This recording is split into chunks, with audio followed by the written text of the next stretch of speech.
Ryan Jones.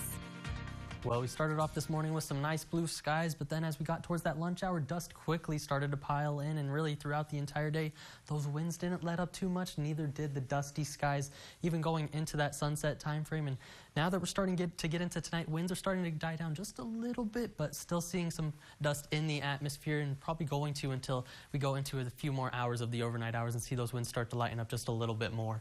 Current temperatures down into the 60s for most of us, a little bit warmer off towards the southeast, 70 degrees for Junction, as well as Menard. 64 is the cool spot up in Sterling City.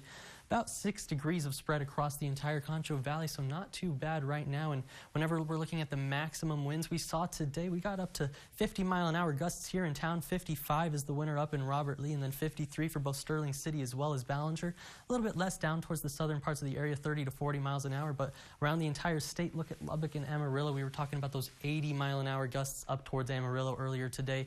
76 miles an hour there in Lubbock, 62 over in Hobbs, 64 up in Oklahoma City where they're seeing those wildfires. So just a windy day across the nation. And looking at those current wind speeds, like I said, starting to come down just a little bit here in the Concho Valley, down to about 22 miles an hour here in town, 18 up there in Sterling City, 13 over in Sonora, and then Junction at 5 there, 6 miles per hour in Menard. So starting to see them lighten up and starting to see a little bit less dust in the atmosphere. Looking at the current visibilities, we're down to about 3 miles here in San Angelo, 2.5 up towards Brant, 3 for Robert Lee, 5 over towards Big Lake. So starting to see them come up overall, but still some of that dust in the atmosphere for right now. Dew points and relative humidity indices very dry from the single digits up towards Sterling City to about 29 there in Junction, but relative humidity indices mostly in those teens. And with this dry air and windy conditions, that's why we keep talking about the fire danger, because anything that ignites can quickly start to spread.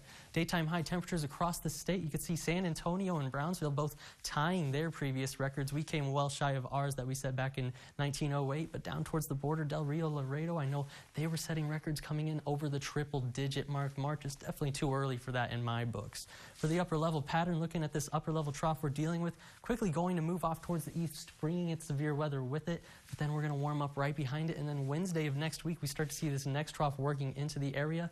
Looks like another dry one, unfortunately, where we're going to start to see those winds picking up out of the west, so leading to more of that fire danger with us, and hopefully we can start to see a little bit less of the dust in the atmosphere.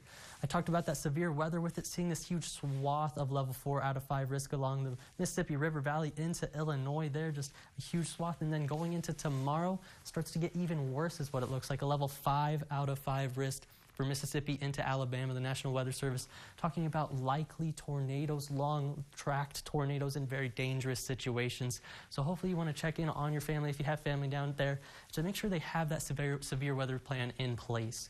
Going into the current national satellite, you can see just the major storms pushing along the Mississippi River Valley, and whenever we turn on the radar for you, there's where they are right now. All the tornado warnings going off across the area. When we go into that futurecast, it continues to move off towards the east, bringing those storms into Mississippi and Alabama. For us going into tomorrow, I can't rule out just an isolated shower, but I'm not too convinced that they make it to the ground. I wouldn't cancel any plans. As we go into your Sunday, that's where we start to see it, things start to clear up, warm up, looking like a pretty nice day overall, and looking like a pretty good day to get out there compared to tomorrow. As far as the winds are concerned, they're going to be pretty strong into the overnight hours. Start to come down as we go into tomorrow night, finally, is whenever we hit about that 10 p.m. time frame. They start to drop to about that 5 to 10 mile an hour range. So that's where we're finally going to start to see it get a little bit nicer by that Sunday time frame. And really by St. Patrick's Day, those winds picking back up once again. Temperatures in the 80s for a warm one.